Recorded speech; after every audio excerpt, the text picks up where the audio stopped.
On a sunny day on the beach, a little girl sings her favorite song while playing in the sand.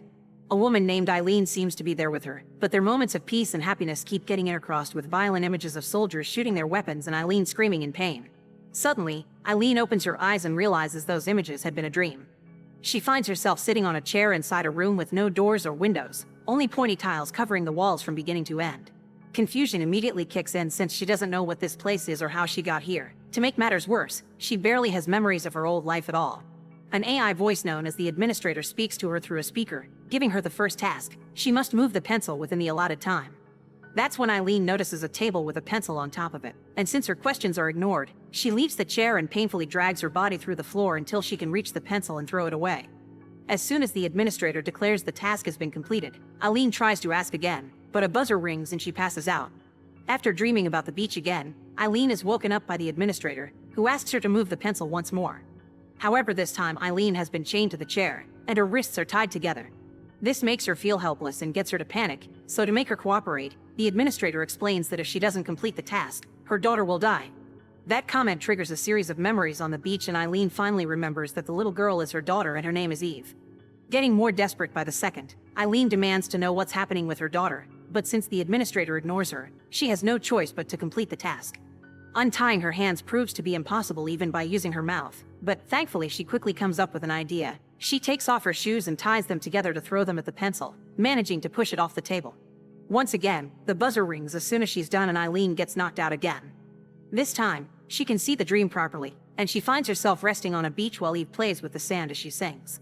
She claims the sand is singing too and invites her mother to join her, so Eileen sings along as she lays down on the ground, falling asleep inside the dream.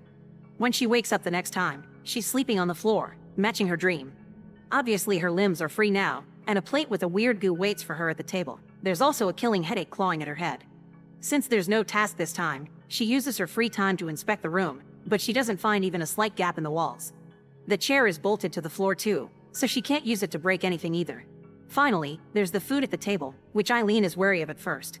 But as soon as she tastes it, she realizes it's delicious and finishes it in seconds. With the plate out of the way, she can now see her own reflection on the tray, getting upset at the fact she isn't looking exactly healthy.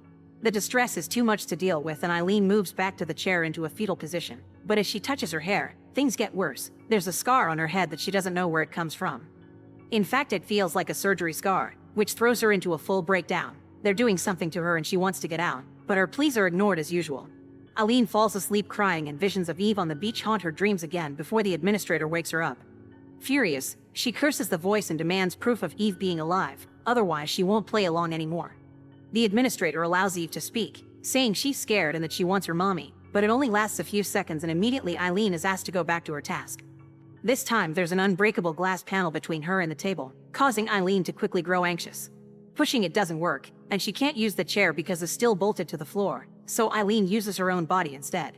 Throwing herself against the panel only causes her to get hurt though, and a desperate Eileen begins hitting the panel as she begs for answers and orders the pencil to move. Shockingly, the pencil does exactly that, falling off the table on its own. Before she can register what happened, the buzzer knocks her out again. Another dream on the beach begins, and this time, Eileen finds herself with a bleeding gash on her forehead.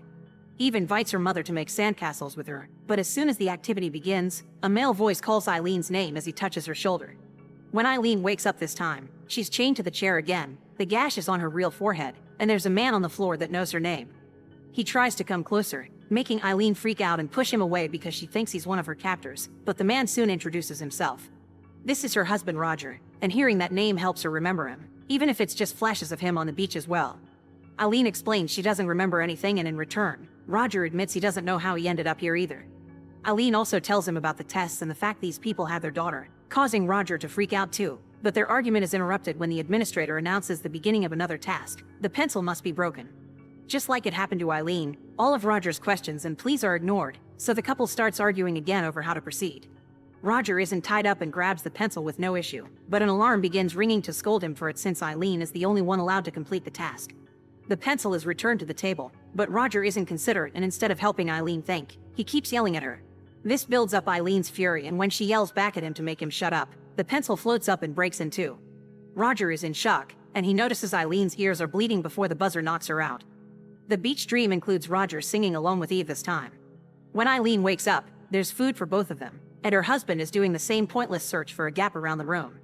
After pointing out he's wasting his time, Eileen expresses her wish to play along with the test for the sake of Eve's safety, but Roger doesn't think they can trust these people to keep their promise. He also brings up the subject of Eileen obviously having powers, which she refuses to believe. She's still in denial and thinks it's all a trick. To prove his point, he mentions all the times things broke around the house when they fought, triggering another memory in Eileen's mind. They fought at the beach too.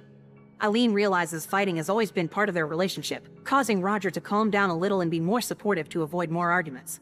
After having some water, she lies down on the floor to try to sleep, ignoring Roger's pleas to eat something or discuss the subject of Eve. The beach dream finds her laying on the ground too, making Eve wonder why her mother looks so tired and why she keeps going away. Eileen swears she doesn't want to leave before joining Eve's game, but as soon as the girl asks about her daddy, she disappears and leaves Eileen alone, yelling her daughter's name. The yelling continues when she wakes up chained to the chair, but Roger quickly helps her calm down. Eileen's having another killing headache, and when Roger checks, he confirms something is under her skin on the spot with the scar. Before they can discuss the implications though, another task is announced. A ball must be put inside a bucket. Tired of all this experimenting, Eileen yells again to complain, but Roger reminds her of Eve and encourages her to use her powers. Eileen still thinks it's stupid, but even if she did have powers, she can't exactly control them. In order to practice, Roger comes up with an idea. She should use her powers on the screws that keep the table bolted to the floor.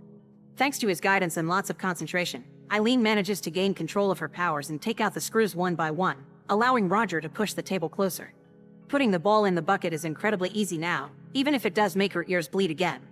Sometime later, Roger apologizes for behaving so controlling and only thinking about himself, blaming it on the stress of the situation. Once Eileen accepts the apology, Roger makes some jokes about the food goo that has appeared on the table again, and it reminds Eileen that he used to joke like that with Eve too. This brings back another memory of the beach. It turns out they took Eve there for her birthday because she loved the beach, yet Roger spent most of the time sleeping instead of playing with his daughter. Trying to avoid another argument, Eileen doesn't mention this last fact, and Roger comes to the conclusion that whatever they put in her head must be blocking it all out. From then on, the couple drops all complaints and follows the tasks to avoid trouble.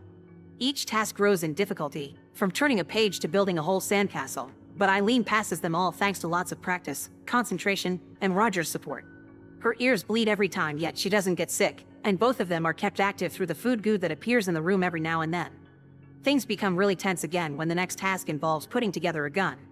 Roger guides her by reading the instruction manual the pieces came with, but he's nervous about the meaning behind such an object and can't stop rambling in such an annoying way that makes it hard for Eileen to focus. After she asks for peace, Roger sticks to the instructions, but when he corrects her for the 10th time, Eileen snaps and calls him a control freak. This triggers another argument that makes Eileen remember they argued badly on the beach too and causes Roger to blame her for his alcoholism. He realizes what he said as soon as the words leave his mouth and tries to apologize, but Eileen won't take it. This happened a lot in the past. He would freak out and insult her to then promise to never do it again, yet that promise was never kept. Finally snapping with anger, Eileen finishes putting the gun together and shoots it, only managing to stop the bullet right before it hits her husband because he desperately reminds her they need to save Eve. As usual, the buzzer rings and Eileen passes out to visit the beach dream. Eve is halfway done with her sandcastle, yet she thinks they'll never finish without her daddy's help, and when Roger does come closer he ends up destroying her progress. He claims it was an accident, but judging his expression, Eileen can't bring herself to believe him. When she wakes up again, Eileen doesn't speak or move. She stays on her chair while staring into space. It isn't until Roger touches her that she reacts and admits she's cold. Thus Roger gives her his jacket and finally convinces her to eat something. To improve her mood a little, Roger tries to plan all the fun things they'll do with Eve once they reunite, prompting Eileen to ask for stories about their relationship since she can't force her memories to come back. Eileen had been studying to be a physics teacher and Roger had been a singer in a rock band, but he quit and got a real job when Eve was born.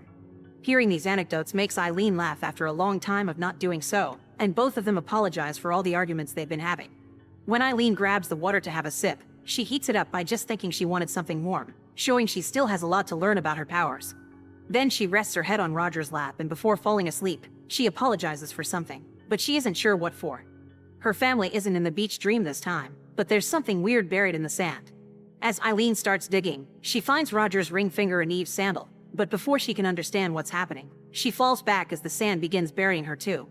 It's at that moment that she wakes up and finds the terrifying next task. She must save Roger, who has been locked inside a booth that is slowly being filled with sand.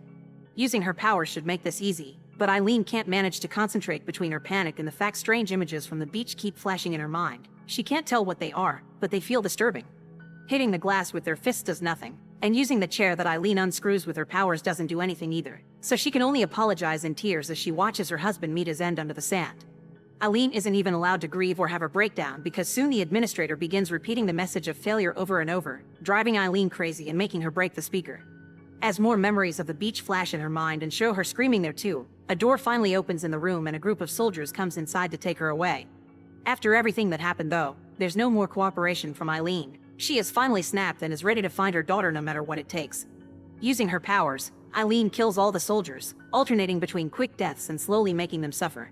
When she leaves the room, she finds a sign indicating there have been 298 tests and the last one is still considered to be in progress. The scientists that supposedly had been behind the computers are gone, but more soldiers keep coming, this time shooting at her without hesitation. Their bullets are useless though. Eileen's control of her powers is now perfect and stops every shot before killing every soldier while showing no mercy at all. Afterward, she uses a soldier's eye to activate the elevator, which takes her to the floor with test 297, considered complete. This place is absolutely empty, so Eileen takes the elevator again to reach the floor with test 296, which was also complete. Here, she also finds 3 weird blue doors and most surprisingly, Roger is there too, crouching on the floor while mumbling "They're all like me" in a state of shock.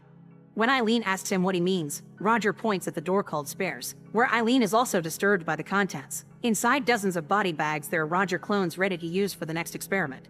The Roger outside goes away while Eileen checks the supplies and materials doors, which are filled with all the props they've been using in the tasks. At that moment, more soldiers arrive, and Eileen uses her powers to make them kill each other. She also takes off their masks to reveal they're all clones wearing the same face, a fact the soldiers themselves weren't aware of.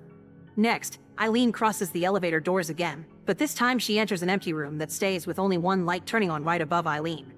This light comes from the administrator, who informs her that the test cycle has concluded. If she's been successful, Eileen thinks she should get her daughter back, but the administrator quickly tells her that's not possible because Eve is gone.